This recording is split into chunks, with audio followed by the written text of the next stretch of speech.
দেশেই আছেন বিতর্কিত পুলিশ কর্মকর্তা হারুন ও বিপ্লব। এই দুই কর্মকর্তা ছাড়াও গোয়েন্দা নজরদারিতে আছেন আলোচিত সমালোচিত আরও কয়েকজন শীর্ষ পুলিশ কর্মকর্তা। গত 5 আগস্ট সরকার পতনের পর থেকে খোঁজ ছিল না আলোচিত পুলিশ কর্মকর্তা এসবির সাবেক প্রধান মোহাম্মদ মনিরুল ইসলামের।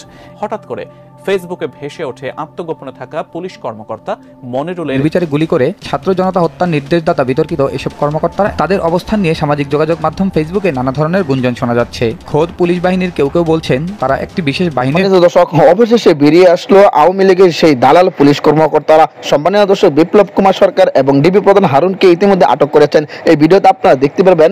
এবার পুলিশের যে কর্মকর্তা ছিল আওয়ামী লীগের দালালি করতো, তারা কিন্তু আবার আটক হয়েছে।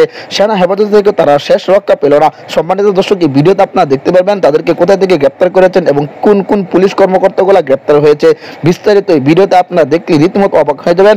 এতদিন পরে তারা কোথায় ছিল, এতদিন পরে কিভাবে তাদেরকে গ্রেপ্তার করেছে, বিস্তারিত আজকে এই ভিডিওতে আপনাদের মাঝে দেখাবো। তাই ভিডিওটি খুবই গুরুত্বপূর্ণ হতে চলেছে। ভিডিওটি 1 সেকেন্ডও না টেনে সম্পূর্ণ ভিডিওটি দেখবেন। চ্যানেলে নতুন হয়ে থাকলে সাবস্ক্রাইব করে আমার সাথেই থাকবেন। ভিডিওতে একটি লাইক করে দেখতে থাকুন সম্পূর্ণ ভিডিওটি। হারুন ও বিপ্লব, এই দুই কর্মকর্তা ছাড়াও গোয়েন্দা নজরদারিতে আছেন আলোচিত সমালোচিত আরও কয়েকজন শীর্ষ পুলিশ কর্মকর্তা। শিগগিরই তাদের গ্রেফতার করা হবে বলে জানিয়েছেন অতিরিক্ত কমিশনার রেজাউল করিম মল্লিক।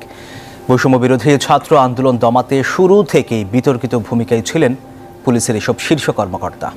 দর্শক, বিস্তারিত থাকছে মাসুদ আল আবুলির প্রতিবেদনে। বৈষম্য বিরোধী আন্দোলনে হয়রানি, সমন্বয়কদের হেফাজতে নিয়ে নির্যাতন সহ নির্বিচারে গুলি করে শত শত ছাত্র জনতা হত্যার নির্দেশদাতা বিতর্কিত বেশ কয়েকজন পুলিশ কর্মকর্তা।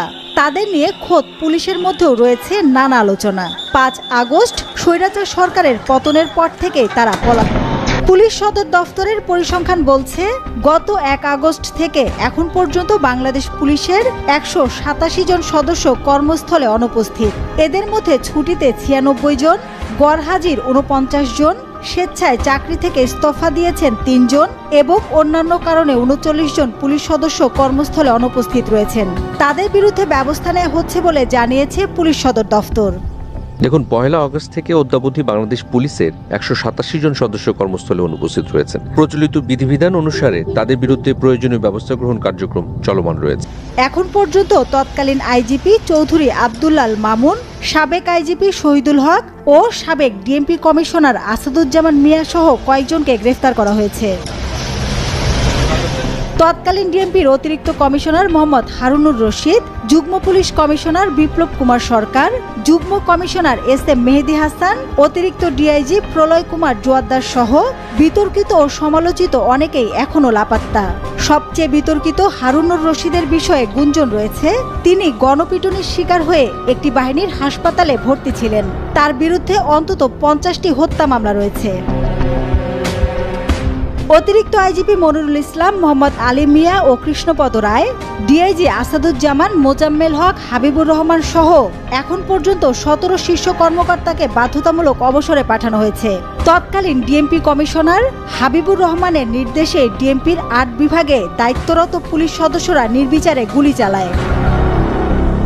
ডিএমপি ডিবির অতিরিক্ত কমিশনার রেজাউল করিম মল্লিক জানান, আলোচিত পুলিশ কর্মকর্তা হারুনুর রশিদ, বিপ্লব কুমার সরকার সহ বেশ কিছু শীর্ষ কর্মকর্তা দেশেই আছেন।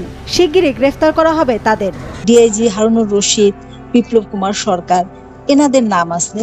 তো তাদের অবস্থান সম্পর্কে আপনাদের কোনো আইডিয়া? এটা আমাদের মোবাইল ট্র্যাক করি, তারপরে ট্র্যাকিং করি।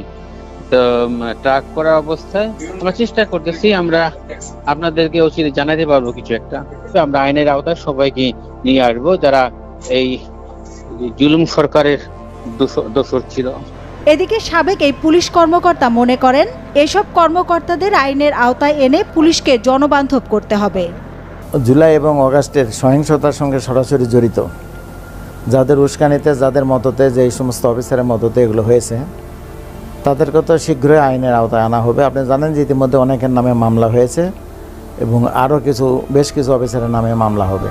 ডিএমপির অন্তত 27 কর্মকর্তা ছাড়াও চাকরিচ্যুত শীর্ষ কর্মকর্তারা পলাতক। তাদের অনেকের নামে একাধিক হত্যা মামলা রয়েছে। গত 5 আগস্ট সরকার পতনের পর থেকে খোঁজ ছিল না আলোচিত পুলিশ কর্মকর্তা এসবির সাবেক প্রধান মোহাম্মদ মনিরুল ইসলামের। এরপর 13 আগস্ট তাকে বাধ্যতামূলক অবসরে পাঠানো হয়। এদিকে ছাত্র জনতার আন্দোলন দমনে সাবেক প্রধানমন্ত্রীর কাছ থেকে 25 কোটি টাকা আনার অভিযোগ ওঠে মনিরুলের বিরুদ্ধে, কিন্তু সেই টাকা খরচের আগেই তার অফিস থেকে চুরি হয়েছে বলে গুঞ্জন উঠেছে। এসব কাণ্ডে যখন সরগরম চারদিক, তখন হঠাৎ করে ফেসবুকে ভেসে ওঠে আত্মগোপনে থাকা পুলিশ কর্মকর্তা মনিরুলের একটি স্ট্যাটাস। গোপনে থেকে পোস্টে কি বললেন তিনি, জানাচ্ছেন বিস্তারিত সহকর্মী এসআই রাজ।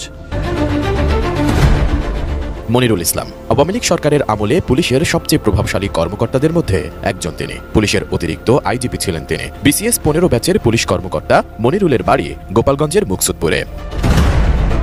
সম্প্রতি ছাত্র জনতার আন্দোলনে গণহত্যাকাণ্ডের ঘটনায় অনেকগুলো মামলার আসামি করা হয়েছে তাকে। আসামি হিসেবে তাকে খুঁজছে পুলিশ। এর মধ্যে তার অফিসের কক্ষ থেকে আন্দোলন দমনের নামে সরকারের কাছ থেকে আনা 25 কোটি টাকা লোপাটের ঘটনা ঘটেছে, যা নিয়ে খোদ পুলিশেই চলছে তোলপাড়। টাকা উদ্ধারে 4 সদস্যের একটি তদন্ত কমিটি এর মধ্যে কাজ শুরু করেছে। কাঠ ও পিভিসি ম্যাটেরিয়ালের সংমিশ্রণে তৈরি আধুনিক আরএফএল উডিডো কাঠের চেয়েও কঠোর।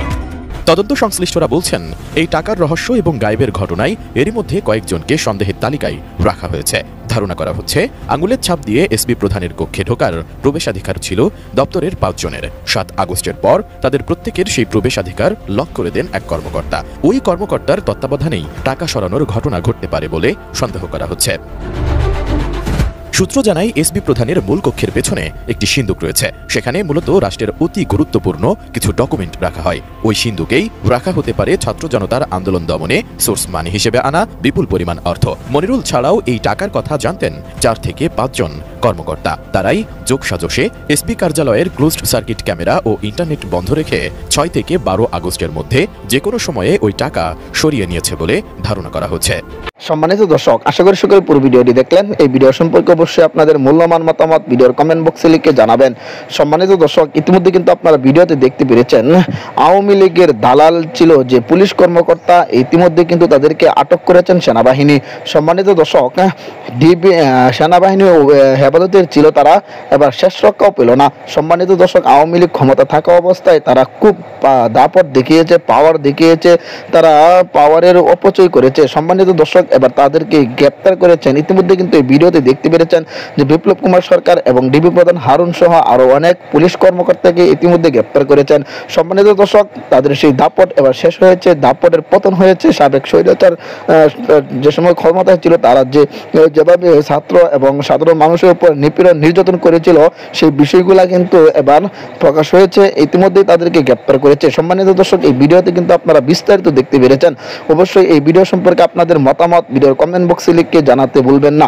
সম্মানিত দর্শক, এই ধরনের ভিডিওগুলো সবার আগে পেতে অবশ্যই চ্যানেলটাকে সাবস্ক্রাইব করে পাশে থাকা বেল বাটনটি অন করে রাখবেন পরবর্তী আপডেট সবার আগে পাওয়ার জন্য। আজকের মতো ভিডিওটা এখানে শেষ করলাম। দেখা হচ্ছে পরবর্তী ভিডিওতে। সেই পর্যন্ত ভালো থাকবেন, সুস্থ থাকবেন। আসসালামু আলাইকুম ওয়া রাহমাতুল্লাহ।